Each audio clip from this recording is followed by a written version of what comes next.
Management perspective मैं आपको start कराया था। तो basically it consist of two distinct branches, one is scientific management and the other is administrative management. So students, do you have any idea what is scientific management? देखिए खामोश रहने से बेटा आप कह दे नहीं पता, मैं आपको बता दूंगी, ठीक है। साइंटिफिक मैनेज बेसिकली क्या है?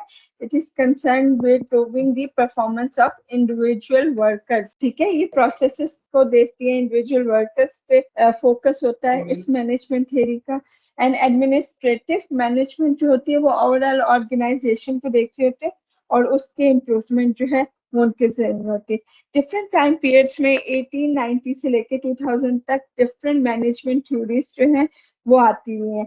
जैसे सबसे पहले इनिशियली साइंटिफिक मैनेजमेंट की, एडमिनिस्ट्रेटिव मैनेजमेंट का कॉन्सेप्ट आया, फिर बिहेवियरल मैनेजमेंट का आया, फिर मैनेजमेंट सक्सेस का आया, फिर ऑर्गेनाइजेशनल एनवायरनमेंट अंडर डिस्कशन रही। तो ये जो डिफरेंट है क्या करनी चाहिए थ्योरीज या अंडर डिस्कशन रही, डिफरेंट जो मैनेजमेंट पर्सपेक्टिव है ये रहे। अच्छा, जो है आपका steps in scientific management system, जैसे मैं आपको बता देती हूँ उसमें क्या होता है कि you develop a science of each element of the job to replace the old rule of thumb, जो पुराने उनको रिप्लेस करते हैं। फिर आप साइंटिफिकली एम्प्लॉयज को सिलेक्ट करते हैं, उनको इन करते हैं, उनको जॉब डिस्क्रिप्शन जो है वो बताते हैं। उसके बाद supervise employees to make sure they follow the prescribed method for performing their jobs, ठीक है। उसके बाद you continue with the plan to work but use workers to get the work done. तो बेसिकली ये सारा का सारा एम्प्लॉय फोकस्ड होता है जो आपका साइंटिफिक मैनेजमेंट है, ठीक है। उसके बाद आपकी एडमिनिस्ट्रेटिव मैनेजमेंट आ जाती है। एडमिनिस्ट्रेटिव मैनेजमेंट जो है basically it focuses on managing the total organization, आप on the whole organization को लेते हो और उसको जो है मैनेज करने की कोशिश करते हो। ये पूरी ऑर्गेनाइजेशन को मैनेज करने का एक पर्सपेक्टिव है, ठीक है। इसमें जैसे मैं आपको बता दूं एक और एग्जांपल दे देती हूँ जिसमें आपको क्लियर हो जाएगा। वो ये कि जिसमें साइंटिफिक मैनेजमेंट जो है वो विद इन ऑर्गेनाइजेशन जो एम्प्लॉय काम कर रहे होते हैं उनकी प्रोडक्टिविटी इंप्रूव करने के लिए जो है ये काम करती है या उन पर ये फोकस करती है कि आप उनकी प्रोडक्टिविटी जो है एम्प्लॉयज की कैसे बढ़ाएं, उनकी एफिशिएंसी किस तरह बढ़ाएं। जबकि एडमिनिस्ट्रेटिव मैनेजमेंट जो है वो total on the whole organisation पे फोकस कर रही होती है और उसका ये होता है कि किस तरह ज्यादा एफिशिएंटली और इफेक्टिवली ऑर्गेनाइजेशन जो है वो हैंडल हो जाए। डिफरेंट मैनेजमेंट थ्योरीज हैं, ट्रांसफॉर्मेशनल थ्योरीज है, क्लासिकल मैनेजमेंट थ्योरीज के आगे 3 डिफरेंट टाइप्स है, फिर बिहेवियरल मैनेजमेंट थ्योरीज की 3 टाइप्स है, फिर मॉडर्न मैनेजमेंट थ्योरी है। क्लासिकल मैनेजमेंट थ्योरीज में ब्यूरोक्रेसी आ जाती है, एडमिनिस्ट्रेटिव थ्योरी आ जाती है, साइंटिफिक मैनेजमेंट थ्योरी आ जाती है। अगर आप क्लासिकल मैनेजमेंट थ्योरी देखें, अगर आप बिहेवियरल मैनेजमेंट थ्योरीज देखें तो मैस्लो हायरार्की ऑफ नीड्स आ जाती है। बिहेवियरल थ्योरीज है जो आप इसके अंदर पढ़ते हैं, मगर जो सबसे ज्यादा प्रोमिनेंट है और जो आपकी मैनेजमेंट साइंस में भी पढ़ाई जाती है वो मैस्लो हायरार्की ऑफ नीड है और सबसे कॉमन यही है। फिर मॉडर्न मैनेजमेंट थ्योरीज आ जाती है जो 3 ब्रांचेस में डिवाइडेड है। क्वांटिटेटिव अप्रोच आ जाती है, उसमें सिस्टम अप्रोच आ जाती है, फिर कॉन्टिजेंसी अप्रोच आ जाती है। क्वांटिटेटिव अप्रोच में आप management science, operation management, management information system इसको स्टडी करते हैं। जिस सिस्टम अप्रोचेस में आप ओपन सिस्टम और क्लोज सिस्टम्स जो है वो स्टडी करते हैं। कॉन्टिजेंसी अप्रोच जो है वो सिचुएशनल थ्योरी से रिलेटेड है। ये जैसे एक ओवरव्यू था, ओवरलुक है। ये जो थ्योरीज हैं बहुत ज्यादा डिटेल में जो है सच नहीं है, इससे रिलेटेड 2-3 पैराग्राफ से दैट्स इट। आपकी बुक में अगर आप पढ़ेंगे तो उसमें बाहर जो है अमेरिकन कंपनीज की, यूरोपियन कंपनीज की इन्होंने एग्जाम्पल भी दिए जिससे कि ये मजीद जो है आपको क्लियर हो जाएगा। इसमें कोई इतना डिफिकल्ट नहीं है। बात वो ये जो मैंने आपको बताई कि साइंटिफिक मैनेजमेंट थ्योरी जो है उसमें आप जो है अपने एम्प्लॉयज को मैनेज करते हैं और जो आपका एडमिनिस्ट्रेटिव मैनेजमेंट पर्सपेक्टिव है उसमें आप ऑन द होल पूरी ऑर्गेनाइजेशन को जो है वो देख रहे होते हैं।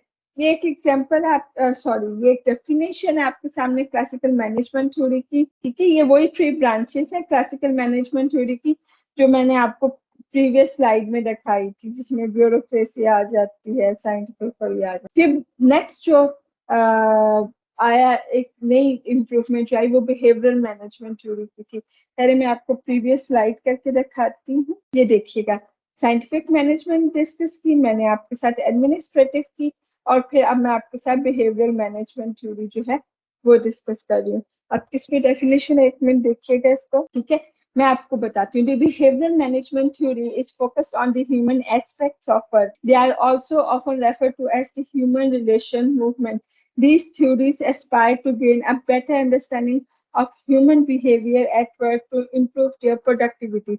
It focuses on behavioral aspects like motivation, conflict, expectations, and group dynamics. ठीक है, तो ये behavioral management theory जो है बेसिकली जो एम्प्लॉयज किसी ऑर्गेनाइजेशन में काम कर रहे होते हैं उनके जो ह्यूमन एस्पेक्ट्स है उसको डील करती है. जो आपके ह्यूमन रिलेशन मूवमेंट है उनको ये स्टडी कर रही होती है, उनको बेहतर करते हैं.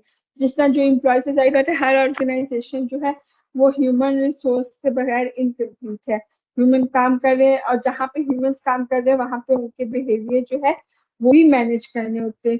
किस तरह मैनेज करने होते हैं, आपको अपने एम्प्लॉयज को मोटिवेटेड रखना होता है. किसी किस्म के कॉन्फ्लिक्ट हो उनको रिजॉल्व करना होता है. एम्प्लॉयज की जो एक्सपेक्टेशंस है वो मीट करनी होती है. डिफरेंट जो ग्रुप्स होते हैं विद इन ऑर्गेनाइजेशन, जो ग्रुप डायनामिक्स है उनको देखना हो. फिर नेक्स्ट आपका मॉडर्न मैनेजमेंट थ्योरी आई.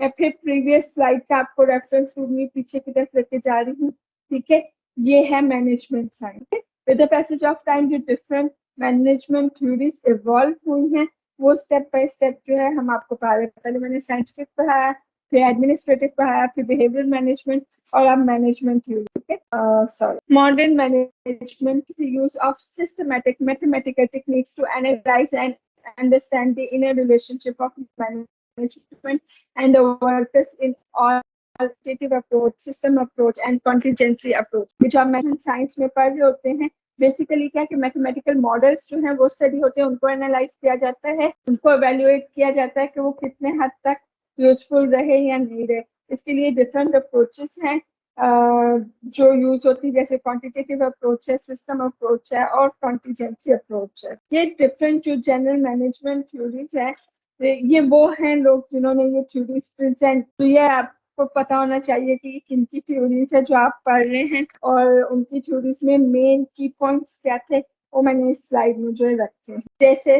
टाइलर हैं, इन्होंने थ्योरी ऑफ साइंटिफिक मैनेजमेंट बताई थी जिसमें टाइम एंड मोशन स्टडी थी, डिफरेंशियल पीस स्टेट प्लान्स वगैरह जो है पढ़ाए हुए थे. फिर फॉयल है, इन्होंने एडमिनिस्ट्रेटिव थ्योरी दी थी, 14 प्रिंसिपल्स थे जिसमें planning, organising, commanding, coordinating, controlling वगैरह जो है ये इनकी थ्योरी के मेन की पॉइंट्स थे. फिर मैक्स वेबर है, इन्होंने ब्यूरोक्रेटिक थ्योरी प्रेजेंट की थी जिसमें division of labour, formal structure, management by rule का कॉन्सेप्ट था. फिर एल्टन मायो है, बिहेवियर थ्योरी ऑफ मैनेजमेंट इन्होंने प्रेजेंट की थी जिसमें साइकोलॉजिकल स्टिमुलस और बेटर वर्क एनवायरनमेंट जो है वो इनकी स्टडी. फिर बिहेवियरल मैनेजमेंट पर्सपेक्टिव है स्टूडेंट्स. बिहेवियरल मैनेजमेंट पर्सपेक्टिव क्या होता है, basically emphasises on individual attitudes and behaviour and group processes. जैसे कि आपको नाम से पता लग रहा है कि बिहेवियर मैनेजमेंट पर्सपेक्टिव है, बिहेवियर मैनेजमेंट पर्सपेक्टिव है. स्टूडेंट्स ये आपके सामने एक काइंड ऑफ केस स्टडी है. ये आपके सामने क्लासिकल और बिहेवियरल अप्रोच की एग्जांपल है. एक कंपनी ने क्लासिकल अप्रोच अडॉप्ट की हुई है और दूसरी कंपनी ने बिहेवियर अप्रोच अडॉप्ट किया, दोनों अपनी जगह पे बहुत सक्सेसफुल है. स्टूडेंट्स मैं समराइज करती हूँ detail of two compensation plan. Basically दो कंपनीज इसमें डिस्कस की गई हैं, IBM और गूगल. आपको इन दोनों कंपनीज का पता है, ऑल ओवर द वर्ल्ड ये बहुत फेमस है. इन्होंने में से एक ने क्लासिकल अप्रोच अडॉप्ट किया और दूसरे ने बिहेवियरल अप्रोच जो है वो अडॉप्ट. ठीक है, IBM 1888 में फाउंड हुई और उन्होंने क्लासिकल मैनेजमेंट जो है वो अडॉप्ट की, ट्रेडिशनल कंपनसेशन प्लान अपने एम्प्लॉयज को ऑफर किया. उनके ख्याल से मनी जो है वो प्राइमरी मोटिवेटर है, मतलब बेसिक मोटिवेटर जो है वो मनी है. तो उन्होंने फिर अपने एम्प्लॉयज को फाइनेंशियल वैल्यूएबल बेनिफिट्स जो है वो ऑफर करना शुरू कर दिए, जैसे रिटायरमेंट प्लान्स है, इंश्योरेंस कवरेज है, कैश कंपनसेशन अपॉर्चुनिटीज है, बेसिक पे, परफॉर्मेंस बोनस, कमीशन, अवार्ड. मतलब जितनी मोटिवेशन थी ना सब की सब मनी फॉर्म में थी, मॉनिटरी फॉर्म में थी, पैसों की फॉर्म में थी. और वो क्या किया करते थे कि एनुअली यूजुअली 2 to 8% जो है एनुअल पे जो है वो अवार्ड किया करते थे परफॉर्मेंस पे. और वेकेशंस भी अगर दी हैं तो वो भी पेड वेकेशंस देते थे, मतलब तनख्वाह नहीं काटते थे. आप छुट्टियां अगर कर दे तो आपको साथ पे भी मिल रही है. पेड हॉलीडेज होती थी। तो बेसिकली आईबीएम पे जितना भी अपने एम्प्लॉयज को क्या कहना चाहिए कि कंपनसेट करते थे, वो सब मॉनिटरी फॉर्म्स में था। आप में से बहुत सारे ऐसे होंगे, बल्कि हमारे पूरे मुल्क में बहुत सारे लोग, शायद मोर देन 80% लोग ऐसे हों जो मॉनिटरी बेनिफिट्स देते। जाहिर बात है उनका कॉन्सेप्ट है कि हम जॉब कर रहे हैं अर्न करने के लिए, और वो फिर ये देखते हैं कि अगर ये कंपनी हमें रिटायरमेंट प्लान दे रही है, मतलब पेंशन दे रही है, और हमें फैसिलिटीज दे रही है, कंपनसेशन पे फॉर्म में दे रही है, इंश्योरेंस दे रही है, तो वो प्रेफर करते हैं उन ऑर्गेनाइजेशंस के लिए जो है जॉब करना, काम करना। अच्छा, एक दूसरा और टुगेदर डिफरेंट कॉन्सेप्ट जो है वो गूगल ने इंट्रोड्यूस किया। गूगल 1998 में अप्रोक्सीमेटली 100 ईयर्स के बाद बनी है। अच्छा, गूगल ने क्या अप्रोच की, उन्होंने मार्केट रेट में जो पे स्केल चल रहा था, तनख्वाह चल रही थी, उससे कम जो है अपने एम्प्लॉयज को ऑफर की। मगर वो साथ में क्या करते थे कि उनको ये ऑप्शन देते थे कि अपना 20% जो वर्क टाइम है वो अपने पसंद के प्रोजेक्ट पे लगा दें, मतलब वो काम करें जो इनको पसंद है। ठीक है। उसके अलावा वो क्या करते थे कि पेंशन, वो सॉरी स्टैंडर्ड पैकेजेस जो है वो अपने एम्प्लॉयज को ऑफर करते थे। फिर चाइल्ड केयर ऑफर की। जाहिर बात है एम्प्लॉयज में फीमेल भी हैं, मेल भी काम कर रहे हैं। अगर चाइल्ड केयर इन्होंने ऑफर की है और ये जो है फैसिलिटेट करते हैं एम्प्लॉयज को कि वो छोटे बच्चों को साथ ले आए, या बच्चों के केयर के लिए अगर उनको कोई चीज से चाहिए वो ऑर्गेनाइजेशन प्रोवाइड कर रही है, ट्रांसपोर्ट प्रोवाइड कर रही है, मेडिकल केयर, मसाज सेंटर्स है, ड्राई क्लीनिंग की फैसिलिटीज है, रिलैक्स करने की ऑप्शन है। जैसे डिफरेंट कंपनीज जो मल्टीनेशनल्स होती हैं, आप देखेंगे कि वहाँ पे डिफरेंट गेम्स कंडक्ट हो रही होती हैं। जैसे गूगल ने ये किया था कि volleyball, roller hockey, yoga, pin ball machine और ऐसे डिफरेंट जो है गेम्स वहाँ अपने वर्क स्पेस में इंट्रोड्यूस किया। ठीक है, अगर एम्प्लॉय थक जाते तो वो जाके गेम खेल ले, अपने आप थोड़ा फ्रेश होके आ जाए। फिर डॉग फ्रेंडली ये कंपनी थी। आपके यहाँ पे पेट साथ रखने का रिवाज नहीं है, मगर यूरोप में वो लोग पेट साथ रखते हैं, उनके लिए वो ऐसा ही होता है जैसे उनका चाइल्ड है।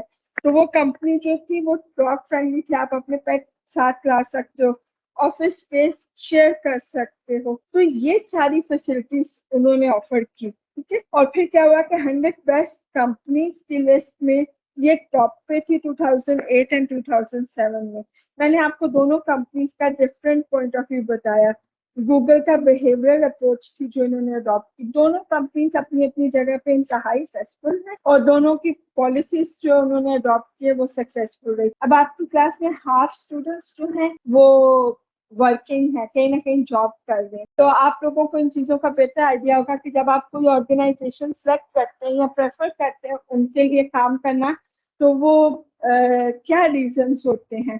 ठीक है। जैसे मुझे याद पता है, मेरी एक एक्स कोलीग है, उनको कहीं पे 15 या 20,000 पे ज्यादा मिल रही, और हमारी इस ऑर्गेनाइजेशन में बाकी फैसिलिटीज काफी ज्यादा है, अकोमोडेट करते हैं, बाकी बाकी सारा कुछ बहुत ज्यादा है। फिर चूंकि वो इस स्कूल ऑफ थॉट से थी कि उनका ख्याल है कि हमने 50 ईयर्स जॉब करनी है, 60 ईयर्स करनी है, प्राइवेट जॉब कर रहे हैं उसमें पेंशन का कॉन्सेप्ट तो है नहीं, तो हम इन 50-60 ईयर्स में जितना ज्यादा अर्न कर ले और जितना ज्यादा सेव कर लें तो ये हमारे आगे के लिए चलेगा।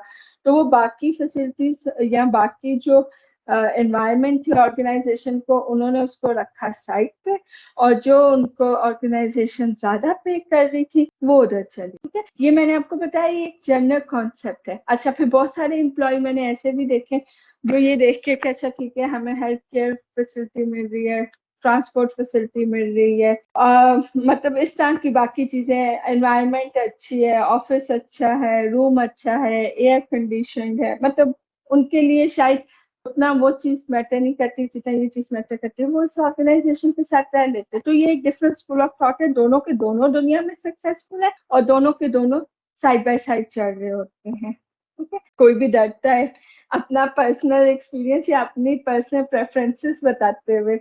वैसे मेल हजरात मेजॉरिटी जितने भी हैं वो मुझे पता है कि मॉनिटरी बेनिफिट्स की तरफ जाएंगे। जाहिर बात है अपनी फैमिली लुक आफ्टर करनी होती है, घर चलाने होते हैं, तो उनके लिए ये चीजें ज्यादा मैटर करती है। बहरहाल आगे चलते हैं। ह्यूमन रिलेशन मूवमेंट स्टूडेंट्स देखिएगा। Basically human relation movement argued that workers respond primarily to the social context of the workplace। इसमें थ्योरी एक्स है, थ्योरी वाई का कॉन्सेप्ट है। थ्योरी एक्स जो है ये पेसिमिस्टिक और नेगेटिव व्यू ऑफ वर्कर्स है। It consist with the views of scientific management. और थ्योरी वाई जो है ये पॉजिटिव व्यू ऑफ वर्कर्स से रिलेटेड है। ये रिप्रेजेंट करती है उन assumptions को जो ह्यूमन रिलेशंस को एडवोकेट करते हैं। ठीक है, मैं नेक्स्ट स्लाइड करती हूँ, उससे आपको और क्लियर हो जाएगा assumptions को देख के। जैसे थ्योरी एक्स की assumptions में ये है कि people do not like work and try to avoid it. ठीक है, मतलब जनरल बेसिक कॉन्सेप्ट है कि लोगों को काम करना नहीं पसंद, वो काम करना अवॉइड करते हैं।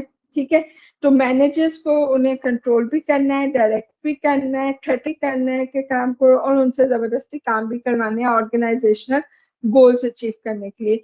ये थ्योरी एक्स की assumptions है। फिर उसके assumptions में ये भी है कि people prefer to be directed to avoid responsibility and want security, they have little ambition। जबकि थ्योरी वाई की assumptions altogether इससे different है।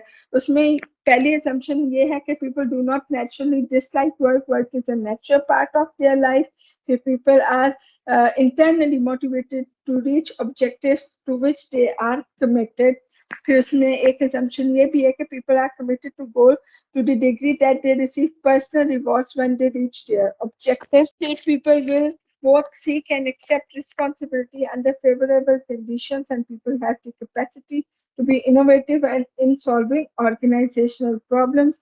People are bright, but under most organizational conditions, their potential is underutilized। तो आप इन दोनों को जब देखोगे तो आपको लगेगा कि एक बिल्कुल पेसिमिस्टिक है जो कि थ्योरी एक्स है, और एक बिल्कुल ऑप्टिमिस्टिक है जो कि थ्योरी वाई है। ठीक है, आप लोगों के लिए इसको समराइज फिर से कहती हूँ। थ्योरी एक्स के assumptions में जनरली ये है कि लोगों को काम करना नहीं पसंद, तो मैनेजर्स को उनको हैंडल करना होता है, उनसे मैक्सिमम काम करवाना होता है ताकि ऑर्गेनाइजेशनल गोल्स जो है वो अचीव हो जाए। उस इस थ्योरी एक्स की assumption ये भी है कि लोग रिस्पॉन्सिबिलिटी अवॉइड करते हैं, मगर उन्हें चाहिए कि उन्हें सिक्योरिटी मिले, और उनके एम्बिशंस बहुत कम होते हैं।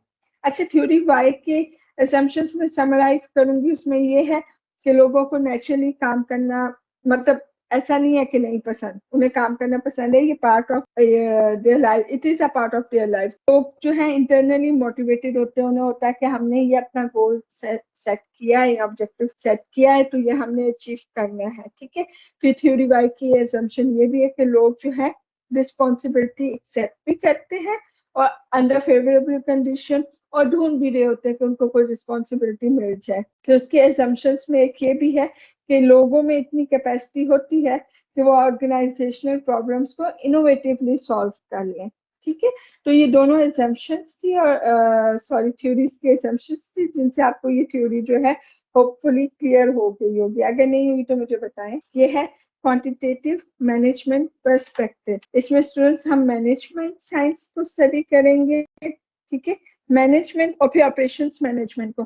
मैनेजमेंट साइंस का, जैसे कि मैंने आपको पहले बताया था कि basically it focuses on the development of mathematical model. ठीक है, इसीलिए इसको साइंस कहते हैं। और ऑपरेशन मैनेजमेंट क्या है? It is concern with helping the organisation more efficiently to produce its products और सर्विसेज। ठीक है, ये हो गई आपकी ऑपरेशन मैनेजमेंट। इसकी एक एग्जांपल मैं आपको देती हूँ। Rubber made and home decor company है, उनके जो ऑपरेशन मैनेजमेंट टेक्निक्स वो लोग यूज करते हैं। जैसे इन्वेंट्री मैनेजमेंट के लिए उन्होंने एक स्पेसिफिक जो है सॉफ्टवेयर बनाई हुई है, जिसमें इन्वेंट्री प्रॉब्लम्स जो है वो देखे जाते हैं, बैलेंस किस तरह कैरी आउट होगा, ऑर्डरिंग कॉस्ट हैंडल होगी, ये चीज देखी जाती है। फिर लीनियर प्रोग्रामिंग यूज की जाती है, जैसे डेल्टा एयरप्लेन्स की इन्होंने यहाँ आपकी बुक में एग्जांपल दिया, वो लीनियर प्रोग्रामिंग यूज करते हैं, इसमें कंप्यूटर से रिलेटेड जितने भी प्रॉब्लम्स है उनको साइमल्टेनियसली रिजॉल्व किया जाता है। तो ऐसे डिफरेंट ऑर्गेनाइजेशंस जो हैं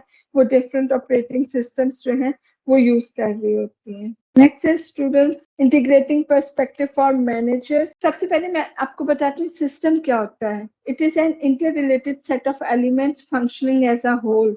ठीक है, जैसे कोई भी ऑर्गेनाइजेशन है, उसमें मटेरियल्स हैं, ह्यूमंस हैं, फाइनेंशियल रिसोर्सेज हैं, फिर ह्यूमन रिसोर्सेज हैं, ये सारी जो है ये उसकी इनपुट्स हैं। ठीक है, और फिर ये प्रोसेस होती है डिफरेंट मैनेजरियल प्रोसेसेस से, फिर ये जो है आउटपुट में ट्रांसफॉर्म हो जाती है। अब आउटपुट जो है वो प्रोडक्ट फॉर्म में भी हो सकते हैं, सर्विसेज फॉर्म में भी हो सकते हैं और दोनों भी फॉर्म में भी हो सकते हैं। प्रॉफिट्स भी हो सकता है, लॉस भी हो सकता है, मतलब कोई भी इसका आउटकम जो है वो पॉसिबल है, कुछ भी हो सकता है। और फिर बाद में जब एनवायरनमेंट इससे इंटरेक्ट करती है तो फिर फीडबैक सिस्टम के लिए जो है वो जनरेट होता है। मॉडल 1 में देखिएगा, इनपुट में लिखा हुआ है input from the environment, material input हो गया, ह्यूमन इनपुट है, फाइनेंशियल इनपुट है एंड इंफॉर्मेशन इनपुट्स है। फिर नेक्स्ट जो आपका आया वो ट्रांसफॉर्मेशन प्रोसेस है। ठीक है, प्रोसेस का एलिमेंट आ गया, उसमें technology, operating system, administrative system and control system allowed है। उससे फिर आउटपुट जनरेट हुई, वो डिफरेंट प्रोडक्ट सर्विसेज की सूरत में, प्रॉफिट लॉस की सूरत में, एम्प्लॉय बिहेवियर इंफॉर्मेशन आउटपुट की सूरत में, और फिर फीडबैक जनरेट होता है जो कि वापस इनपुट की तरफ जाता है। तो ये पूरा एक फ्रेमवर्क है। फिर सिस्टम पर्सपेक्टिव है students. System basically system perspective और ऑर्गेनाइजेशन है। इसमें डिफरेंट किस्म के जो है सिस्टम्स वो स्टडी करेंगे। जैसे नंबर 1 पे ओपन सिस्टम है। ओपन सिस्टम क्या होता है? System that interacts with the environment. ठीक है, और क्लोज सिस्टम क्या हुआ? वो उसके ऑपोजिट होता है, it do not interact with the environment. ठीक है, फिर इस वाले में क्या होता है कि आप मिस्टेक्स इग्नोर हो रही होती है, इन्वायरमेंट आप नहीं देख रहे होते, फिर ये के चांसेस है वो ज्यादा हो जाते हैं। फिर सब सिस्टम्स आ जाते हैं। सब सिस्टम्स क्या होता है? A system with in system, already मतलब एक कोई सिस्टम चल रहा है, उसके अंदर फिर एक और अलग सिस्टम जो है वो चल रहा।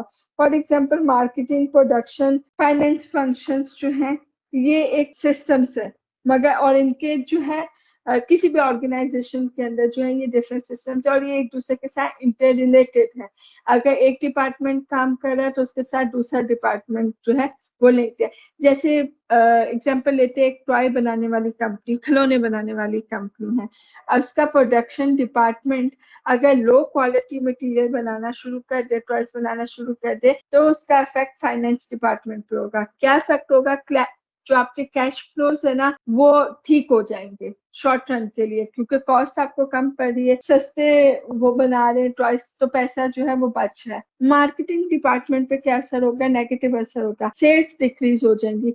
इनिशियली तो चीज सस्ती हुई है, लोग खरीदेंगे, मगर क्या होगा कि जब वो चीज जल्दी खराब होना शुरू हो जाएगी, टूटना शुरू हो जाएगी, एम्प्लॉय वो कस्टमर्स जो है उनकी डिससेटिस्फेक्शन इंक्रीज हो जाएगी, वो सेटिस्फाइड नहीं होंगे, तो बाद में लेटर ऑन क्या होगा कि सेल्स जो है वो डिक्रीज हो जाएगी।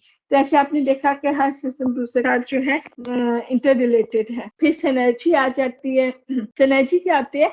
two or more subsystems working together to produce more than the total of what they might produce working alone। ठीक है, अगर एक ऑर्गेनाइजेशन एक चीज बना रही है और दूसरी ऑर्गेनाइजेशन उसके साथ मिल जाती है जो कि उससे इंटर रिलेटेड है, तो उससे दोनों की दोनों ऑर्गेनाइजेशंस को जो है एडवांटेज होगा। जैसे मैं आपको एक एग्जांपल देती हूँ, आप सबने अपने बचपन में वॉल्ट डिज्नी के कार्टून्स देखे होंगे। वॉल्ट डिज्नी कंपनी का आपको पता होगा, या फिर आपके अगर आप में से कोई मैरिड है और उनके बच्चे हैं, या किसी के बहन भाई अगर मैरिड है, तो आप अपने भांजे भतीजों वगैरह को अगर आप देखते होगे तो आप देखते होगे कि डिफरेंट कार्टून्स देख रहे हैं, जैसे वॉल्ट डिज्नी के कार्टून जो है देख रहे हैं। अब ये कंपनी जो है जो कार्टून्स बनाते हैं ये मूवीज भी बना रही है, इनके थीम पार्क भी है, इनके टेलीविजन प्रोग्राम भी हैं, डिफरेंट लाइसेंस प्रोग्राम्स भी ये लोग ऑफर करते हैं। अब वो बच्चे जिनको डिज्नी की मूवी पसंद है, चाहे वो प्रिंसेस की कोई मूवी है या कोई कार्टून है मिकी माउस के या कुछ भी है, जब उनको वो कार्टून पसंद है तो वो कैरेक्टर पसंद है, अब वो क्या करेंगे कि वो खिलौने खरीदेंगे, वो डॉल्स खरीदेंगे जो वो उस प्रिंसेस की शक्ल बनी हुई है, वो लंच बॉक्सेस लेंगे जिसपे वो कार्टून कैरेक्टर बने, वो पानी की बॉटल्स लेंगे जिसपे बने हुए, अरे अगर कॉस्ट्यूम उस तरह के डिजाइन हुए जिसपे उनका फेवरेट कैरेक्टर बना हुआ है, जैसे सुपरमैन, स्पाइडरमैन बना हुआ है, वो टी शर्ट खरीद लेंगे। ठीक है, अब कार्टून की बनाने की इंडस्ट्री एक बिल्कुल अलग है, और ये जो plastic material lunch boxes bottle बना रहे हैं ये बिल्कुल अलग कंपनी, और जो कपड़े बना रहे हैं फैब्रिक्स और ये चीजें बना रहे हैं वो बिल्कुल डिफरेंट है।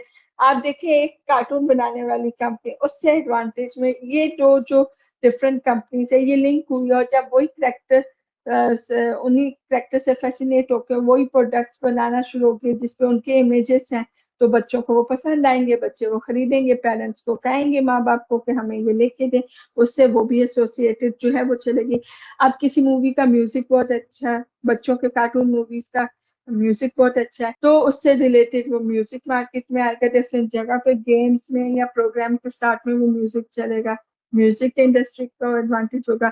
फिर कंप्यूटर गेम्स आ जाती है, जैसे अगर कोई करेक्टर सुपरमैन का पसंद है या स्पाइडरमैन का पसंद है, आप देखेंगे कि उसकी गेम्स भी है, ठीक है। अगर कोई करेक्टर स्पोर्ट्स का कुछ पसंद है तो उससे रिलेटेड गेम्स है, फिर वो चीज चलेगी। अब जो ये करेक्टर्स हैं इनकी चीजें मार्केट में होंगी, पेंसिल्स होंगे, ज्योमेट्री बॉक्सेस होंगे, ऐसे डिफरेंट चीजें जो है वो मार्केट में होगी, ठीक है। तो ये सिनर्जी होती है, ये वो कॉन्सेप्ट है।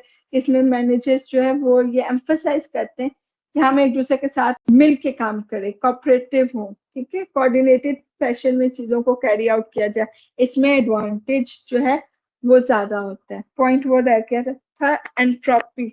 ये क्या होता है? Basically it's a normal process leading to system decline, ठीक है, डिक्लाइन होता है जवाल जिसे कहते हैं उसकी तरफ। तो अगर कोई ऐसा सिस्टम है जिसमें ऑर्गेनाइजेशन फीडबैक्स को मॉनिटर नहीं कर रही जो कि उसको एनवायरनमेंट से मिल रहा है, तो फिर डेफिनेटली वो डिक्लाइन की तरफ चले जाता है। तो ये वो वाला केस है। अब नेक्स्ट स्लाइड में आपका कॉन्टीजेंसी पर्सपेक्टिव है। कॉन्टीजेंसी पर्सपेक्टिव क्या होता है?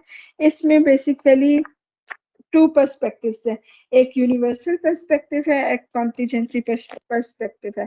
यूनिवर्सल पर्सपेक्टिव क्या हुआ? An attempt to identify the one best way to do something. और कॉन्टीजेंसी पर्सपेक्टिव क्या है? हुआ it suggest that appropriate managerial behavior in a given situation depends on or is contingent on a wide variety of elements, ठीक है। जैसे different classical behaviour और quantitative approaches है ना, इनको यूनिवर्सल पर्सपेक्टिव कहा जाता है, जितने भी क्लासिकल बिहेवियर क्वांटिटेटिव है।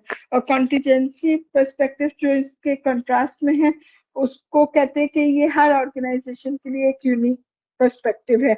उसमें एक अप्रोप्रिएट मैनेजर बिहेवियर रिक्वायर्ड होता है, वो सिचुएशन पे डिपेंड कर रहा होता है, इसके यूनिक एलिमेंट्स होते हैं। इसमें सिस्टम पर्सपेक्टिव है, कॉन्टीजेंसी पर्सपेक्टिव है, classical management perspective, behavioural management perspective और क्वांटिटेटिव मैनेजमेंट पर्सपेक्टिव जो है वो देखा जा रहा है कि किस तरह इसको इफेक्टिवली और एफिशिएंटली मैनेज किया जाए और मैक्सिमम जो है बेनिफिट लिया जाए। क्लासिकल मैनेजमेंट पर्सपेक्टिव में basically methods for enhancing efficiency and facilitating planning, organising and controlling आता है। बिहेवियर मैनेजमेंट पर्सपेक्टिव में insights for motivating performance and understanding individual behaviours, groups, teams and leadership आता है।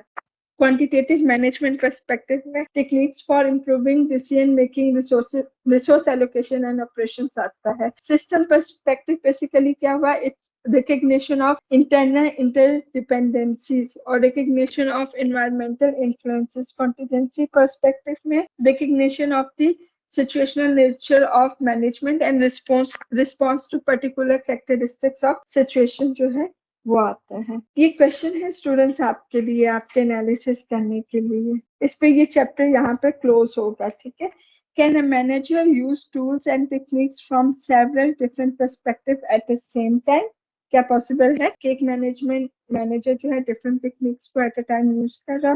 For example, can a manager use both classical and behavioural perspective?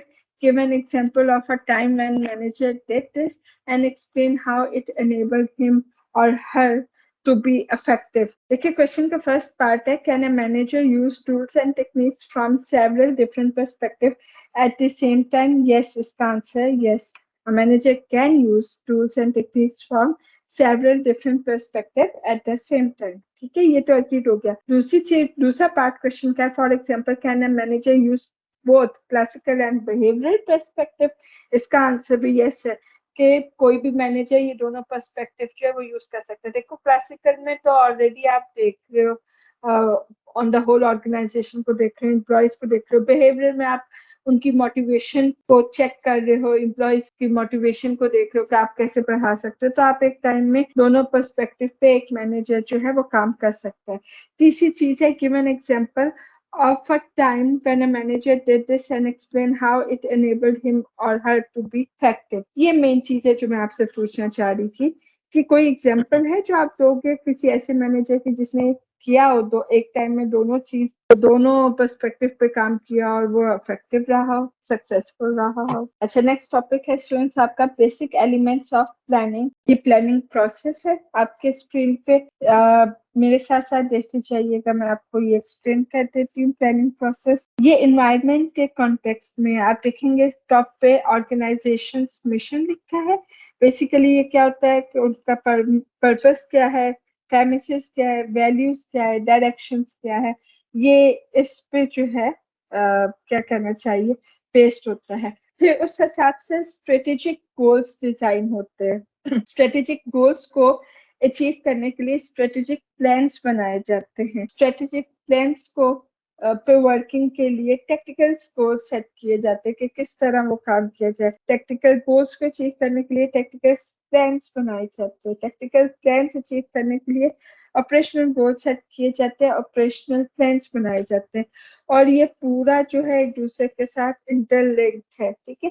अगर इसमें किसी एक stage पे फेलियर आ जाए और वो ना कंप्लीट हो सके तो ये पूरा जो है ये सिस्टम जो है ये कोलैप्स कर जाता है। बेसिकली जो गोल्स है और जो मिशंस है ये हेल्प करते हैं स्ट्रेटेजिक प्लान्स बनाने में।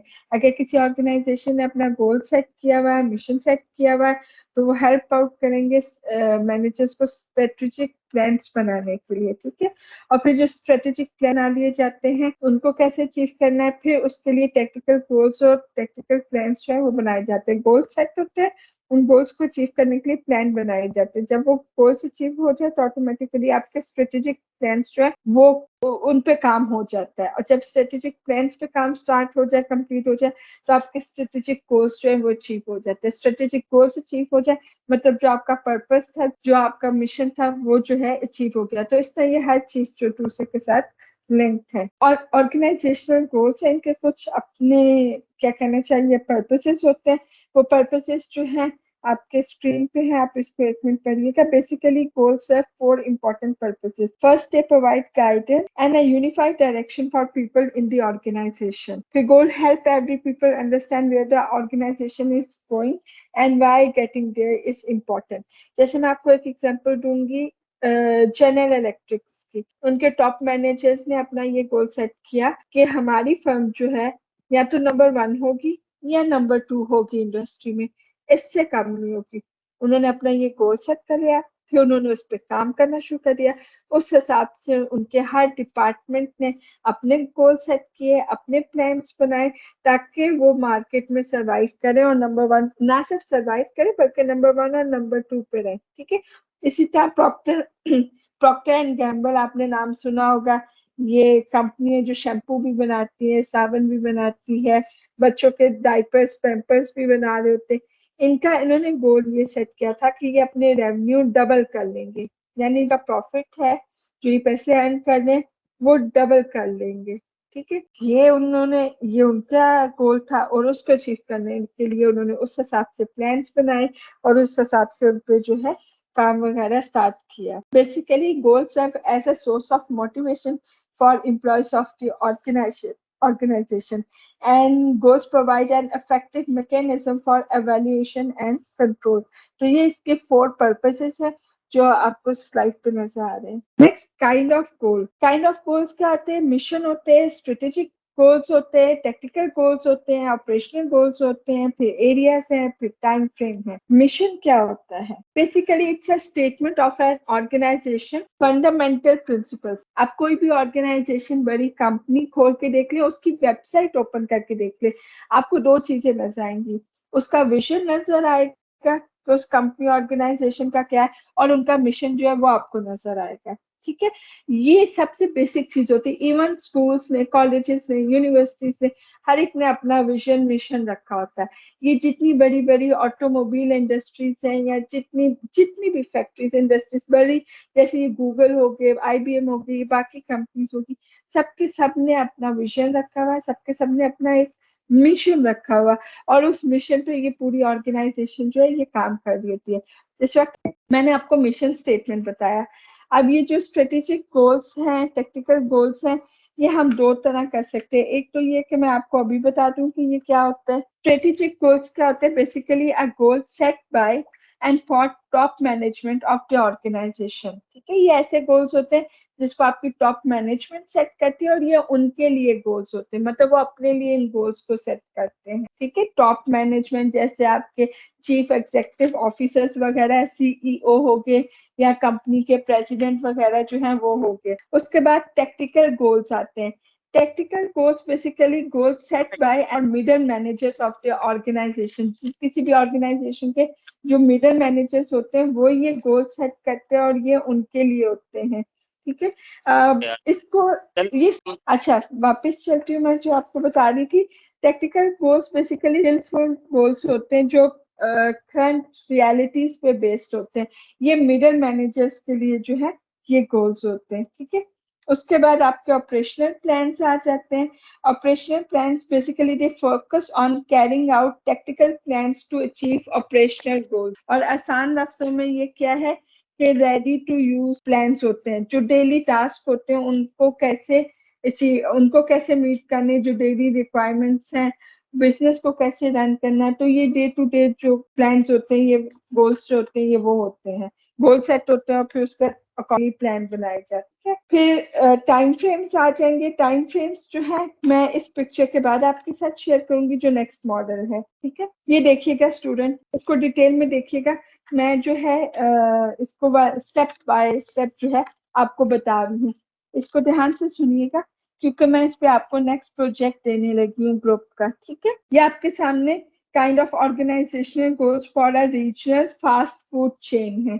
ठीक है, एक फास्ट फूड चेन है, उसका ये मॉडल बना के उसका मिशन स्टेटमेंट इन्होंने क्या रखा है। उस फास्ट फूड चेन के लिए उनके प्रेसिडेंट सीईओ ने स्ट्रेटेजिक गोल्स क्या बनाए हैं, उनके मिडिल मैनेजर्स के लिए टेक्निकल गोल्स क्या थे, और ऑपरेशनल गोल्स क्या है फ्रंटलाइन मैनेजर्स के लिए। ठीक है, तो सबसे पहले मिशन स्टेटमेंट आप देखिएगा।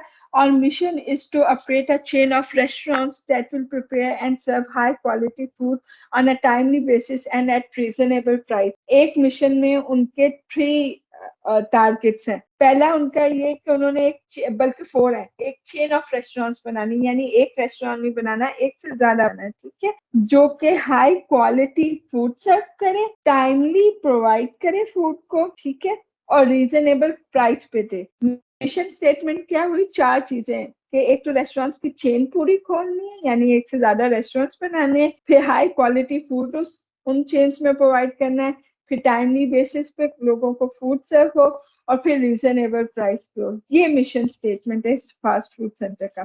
ठीक है, तो फिर स्ट्रेटेजिक गोल उन्होंने इस मिशन को अचीव करने के लिए उन्होंने गोल क्या सेट किया उनके प्रेसिडेंट या सीईओ ने।